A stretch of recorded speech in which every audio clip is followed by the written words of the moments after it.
perang yang sangat keras. Kita harus berjuang bersama. Jangan menganggap kita diberikan amanah, karena amanah itu sangat berat. Mereka suka mengucap, tapi lalai akan tindakan mereka.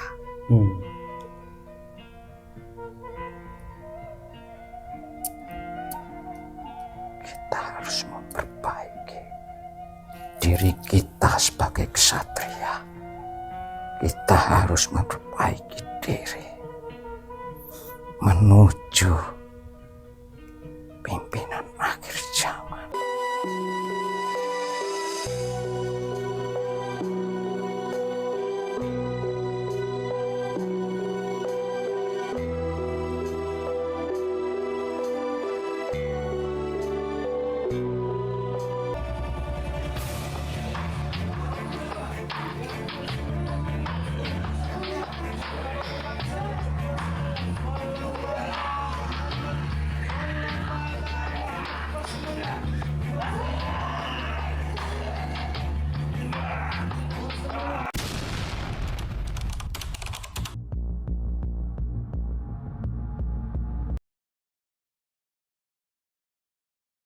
Bismillahirrahmanirrahim. Assalamualaikum warahmatullahi wabarakatuh. Waalaikumsalam warahmatullahi wabarakatuh. Alhamdulillahirabbil alamin. Bertemu lagi dengan kita tim Padepokan Putra Bengawan. Salam bahagia kepada sedulur-sedulur semuanya dimanapun Anda berada. Mudah-mudahan sedulur-sedulur semuanya dalam perlindungan Allah, dijauhkan dari mara bahaya, diberikan kesehatan, umur yang panjang yang barokah. Alhamdulillahirabbil alamin. Di kesempatan ini kita berjumpa lagi dalam suasana kemerdekaan. Mudah-mudahan sedulur-sedulur semuanya tambah semangat untuk menghormati ataupun mengenang para pejuang-pejuang, pahlawan-pahlawan yang sudah berjasa, yang sudah memerdekakan bangsa ini. Mudah-mudahan semua kebaikan leluhur kita yang perjuangkan bangsa ini dibalas oleh Allah dengan beribu-ribu kali lipat kebahagiaan, ditempatkan di surga-surganya Allah dalam keadaan bahagia. Mudah-mudahan kita semua bisa menjaga apa yang diperjuangkan para pejuang-pejuang yang dahulu. Mudah-mudahan kedepannya Indonesia ini lebih maju, lebih jaya, dan gemah ripah loh jinawi. Di kesempatan hari ini kita tim Padepokan Putra Bengawan mau mengungkap dari sisi gaib. Kenapa di akhir-akhir zaman ini banyak orang yang berkata katanya mendapatkan petunjuk, mendapatkan tugas dari para leluhur untuk kebaikan bangsa ini. Oleh sebab itu kita tim Padepokan Putra Bengawan mau menarik dari sisi gaib. Sebenarnya ini ada apa dan untuk kebaikan apa, kita mau mengungkap itu semuanya. Sebelum kita mulai, saya ucapkan banyak terima kasih kepada sedulur-sedulur semuanya yang ada di dalam negeri maupun yang ada di luar negeri, yang selama ini sudah mendukung berkembangnya channel-channel kita. Mudah-mudahan kebaikan-kebaikan sedulur semuanya dibalas oleh Allah beribu-ribu kali lipat kebaikan, dibukakan pintu-pintu rezeki yang halal yang barokah, digampangkan berbagai macam urusan. Di kesempatan hari ini kita alhamdulillah ditemani lagi oleh beliau Bapak Widodo. Assalamualaikum. Waalaikumsalam warahmatullahi wabarakatuh. Sehat nggih Pak nggih? Alhamdulillah. Alhamdulillah Bapak Widodo yang sudah agak lama vakum karena dengan kerepotan-kerepotan, alhamdulillah ini sudah mulai muncul lagi untuk tampil di Padepokan Putra Bengawan untuk memberikan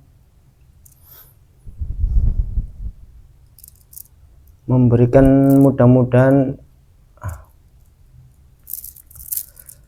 ya udah sedulur, kita mulai proses mediumisasinya. Mohon doanya mudah-mudahan nanti bisa berjalan dengan lancar, tidak ada halangan sedikit apapun.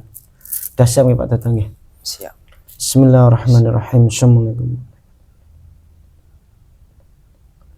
Dan izin saya mohon dibersihkan semua negeri kata negeri pada tubuhnya dari gangguan jin setan iblis siluman selasa.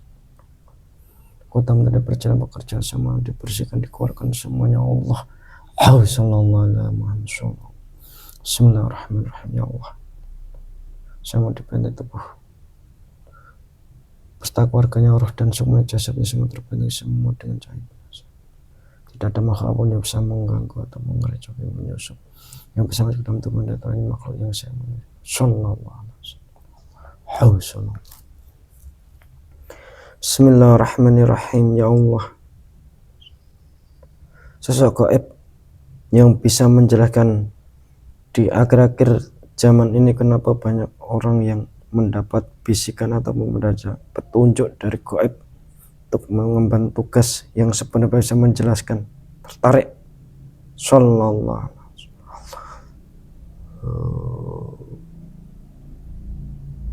Allah, bismillahirrahmanirrahim. Bismillahirrahmanirrahim. Ya Allah, makhluk dalam tubuh sinkron menyelesaikan tubuh mediator dengan semua fitnah suara yang terbuka bisa berkomunikasi dan manusia baik dan benar. Allah. Sallallahu alaihi wasallam.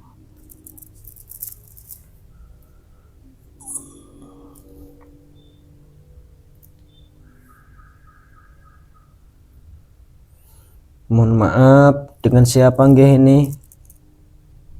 Saya roh dari kayangan. Kalau boleh tahu roh dari kayangan berapa ya, Mbah? Alhamdulillah. Saya ada di tingkatan 100. Berarti yang paling tinggi ya? Iya. Kalau boleh tahu panjenengan punya nama ndak? Punya. Siapa nama panjenengan? Ki Wardani. Ki Wardani. Panjenengan sudah muslim? Alhamdulillah. Sebelum kita mulai saya cek kebenarannya dulu ya Mbah ya. Silakan. Bismillahirrahmanirrahim. Ya Allah, jika makhluk ini berbohong maka roh dari Thomas tanya terpotong-potong. Allah. Sallallahu alaihi wasallam. Nggih Mbah, nyuwun pangapunten. Assalamualaikum. Waalaikumsalam. Sebelum kita mulai saya suguhi doa dulu ya Mbah ya. Bismillahirrahmanirrahim. Ya Allah, saya mohon ya Allah, saya dengan selera sallallahu. Monggo Mbah, dinikmati hidangannya. Monggo. Terima kasih ya Gus. Nggih. Saya juga tak rokokan Mbah. Silakan.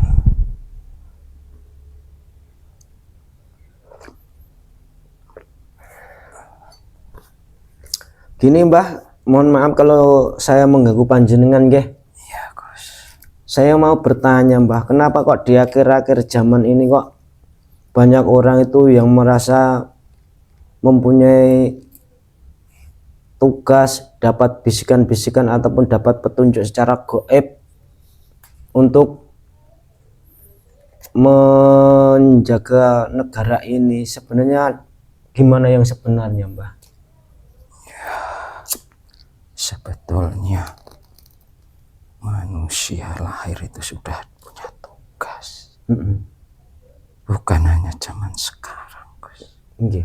Sejak kita dilahirkan, roh ditiupkan, itu sebetulnya sudah mengemban tugas kita.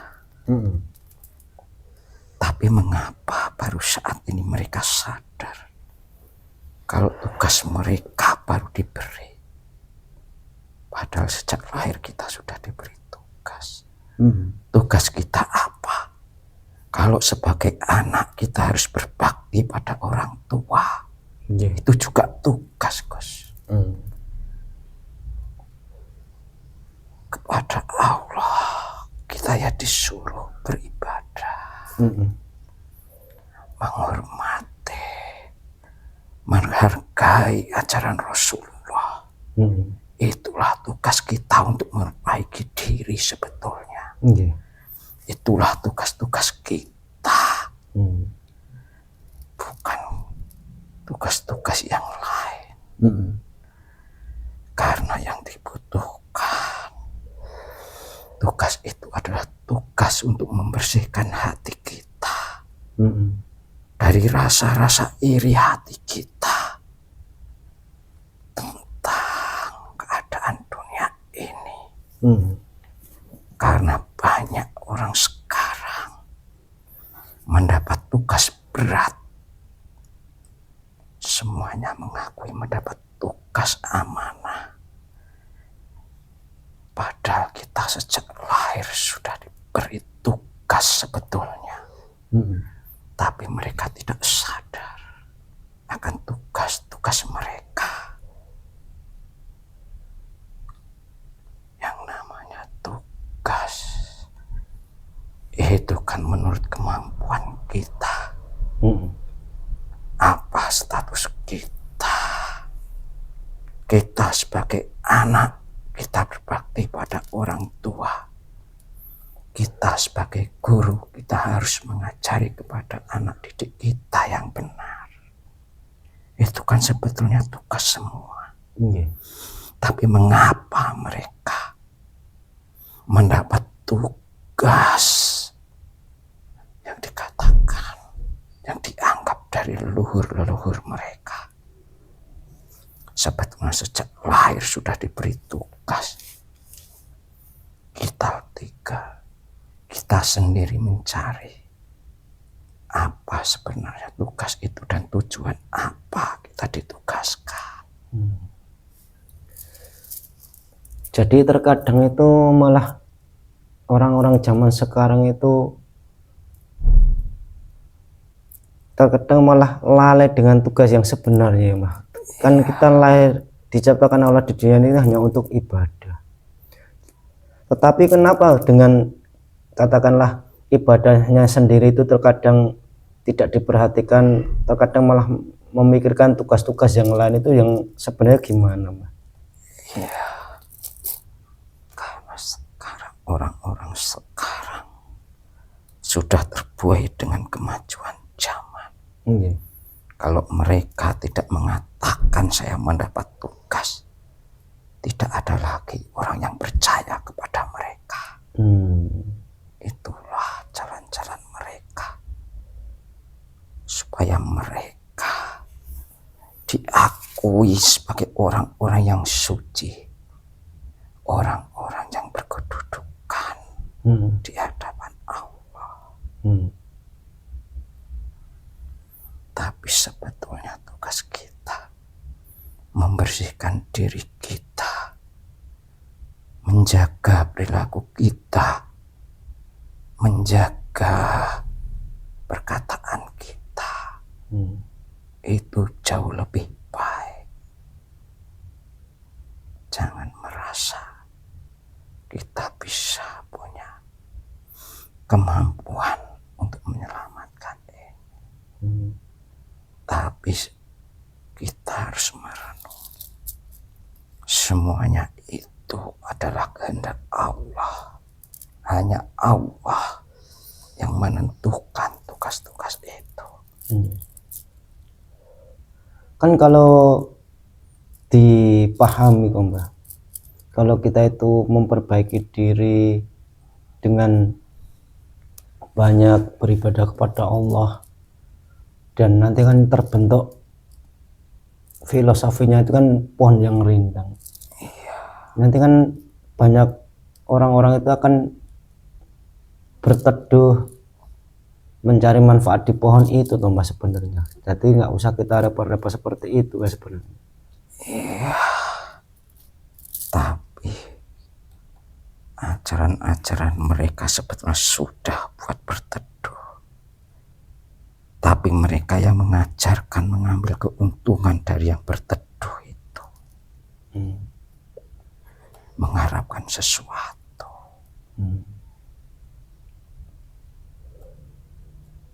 Karena mereka takut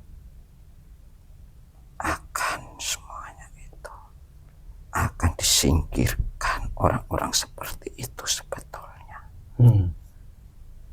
Karena ini sudah mulai perang. Perang yang sangat keras. Kita harus berjuang bersama.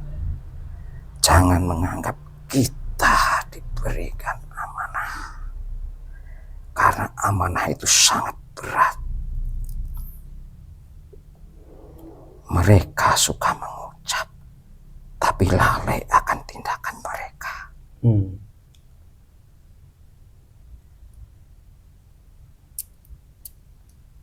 Kita harus memperbaiki diri kita sebagai ksatria. Kita harus memperbaiki diri menuju pimpinan akhir zaman. Mereka terlena. Mereka tidak tahu bahwa beliau sekarang sudah hadir. Beliau sudah mengangkat senjata. Itulah tugas. Hanya beliau yang nanti yang akan memberikan kepada kita semua. Yang menunjukkan tugas apa yang harus kita jalani. Jangan melebihi batas-batas dari beliau. Karena hanya beliaulah yang akan membagi tugas itu sebetulnya.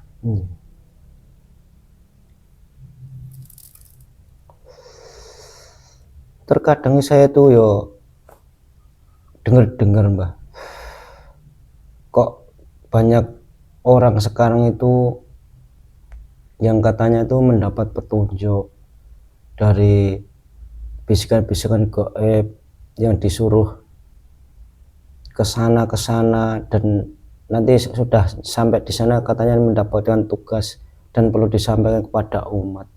Itu yang sebenarnya gimana Mbah? Itu kan perjalanan mereka. Karena mereka ingin tawaduk kepada guru-guru mereka. Tapi apa mereka tahu tujuan guru-gurunya? Sebetulnya mereka belum dikasih tahu yang sebenarnya. Belum selesai perjalanan mereka sebelumnya. Mereka sudah mampu untuk menuluskan dirinya sendiri. Banyak orang yang tergelincir sekarang karena sudah diberi tugas. Sebetulnya tugas-tugas itu hanya satu: membersihkan hati kita, membersihkan rohani kita, agar kita yakin dan percaya yang terjadi hanyalah ketentuan Allah. Itulah yang saya tahu deh. Karena Rasulullah sendiri sudah mendapatkan pewaris yang sah, sudah mendapatkan pewaris yang sah, betul-betul disahkan. Tapi mereka malah menjauhi orang yang sudah dikasih Rasulullah.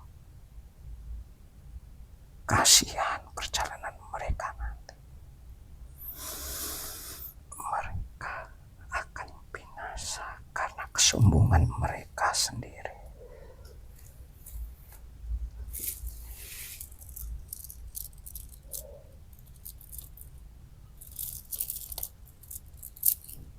Untuk apa mereka mendapatkan tugas-tugas kalau tidak tahu cara menjaganya tugas itu? Melakukan tugas Rasulullah sendiri itu berat. Sebetulnya sederhana, tapi mereka sendiri tidak sanggup. Apalagi tugas dari beliau yang harus terjun langsung menghadapi musuh-musuh. Itu akan semakin berat.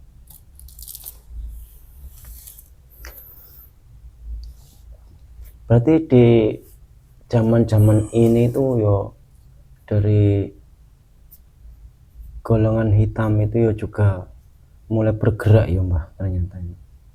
Memang ini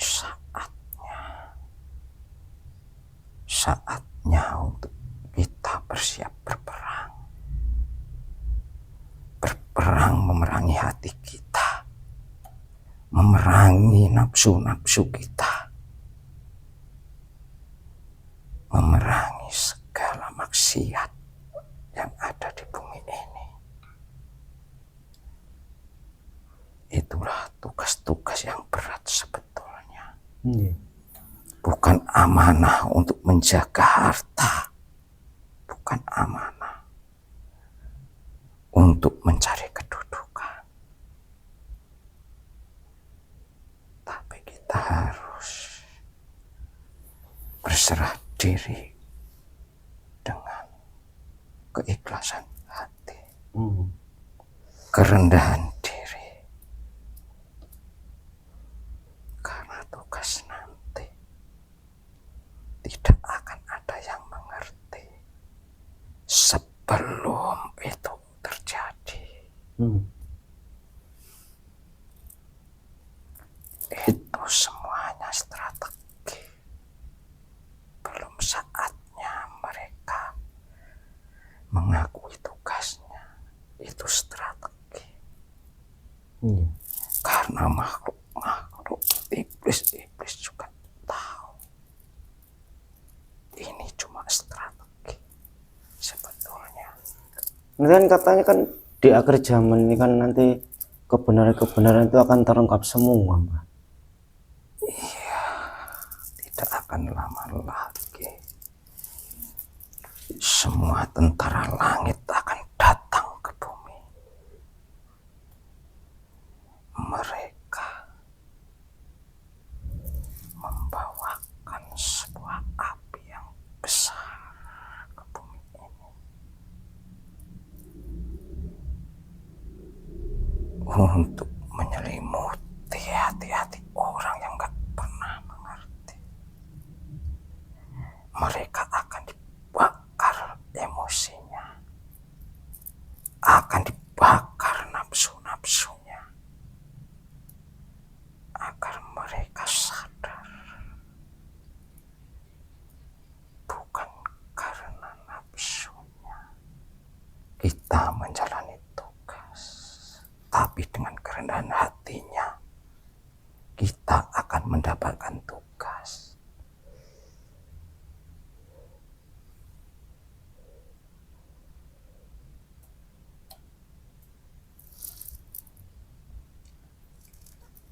Semuanya sudah bersiap-siap. Semuanya dari dewa-dewa, semuanya sudah siap, semuanya sebetulnya. Kita semuanya tinggal menunggu kapan waktunya itu terjadi, tapi tidak akan lama lagi. Nah itu menunggu kapan akan terjadi itu menunggu siapa Mbah? Ya, karena ini sudah disabdakan Rasulullah. Pada nanti akhirnya akan diubah semuanya. Akan ditunjukkan berikan ke jalan kepada Allah atas bimbingan beliau.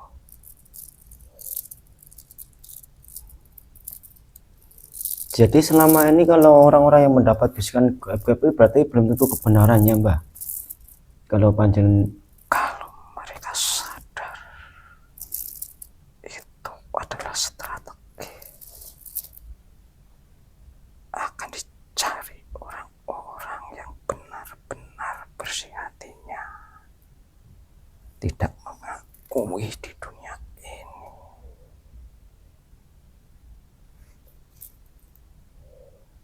Pintu sudah dibuka untuk semuanya saja. Tinggal kita mencarinya kebenaran itu deh.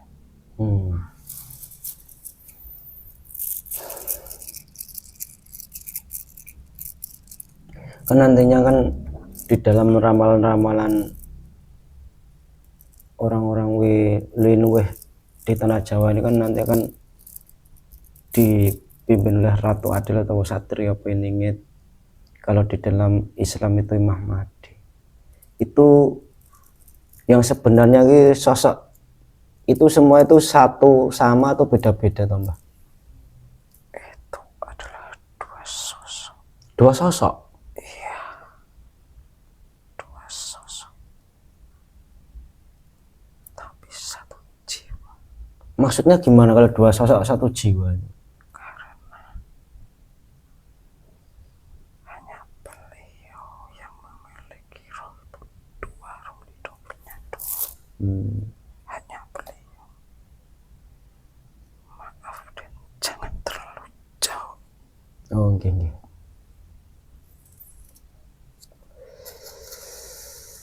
Terima kasih nggih, Mbah, atas wedaran-wedarannya, mudah-mudahan bisa menambah wawasan dan pengetahuan ya, Mbah ya. Saya ingatkan lagi, Gimana, Mbah? bersabarlah mengikut beliau. Bersabarlah dengan ajarannya. Itulah yang diharapkan beliau. Dengan kesabaran kita, kita akan mencapai ke tempat beliau. Monggo panjenengan undur diri, Mbah, melanjutkan tugasnya lagi. Jika kami menanggapi kehadiran panjenengan banyak kekurangan kesalahan, ya mohon maaf sebesar-besarnya, Mbah. Ya, terima kasih, Den. Mau mengundang saya yang bodoh. Saya mohon pamit. Assalamualaikum. Waalaikumsalam warahmatullahi wabarakatuh. Allah.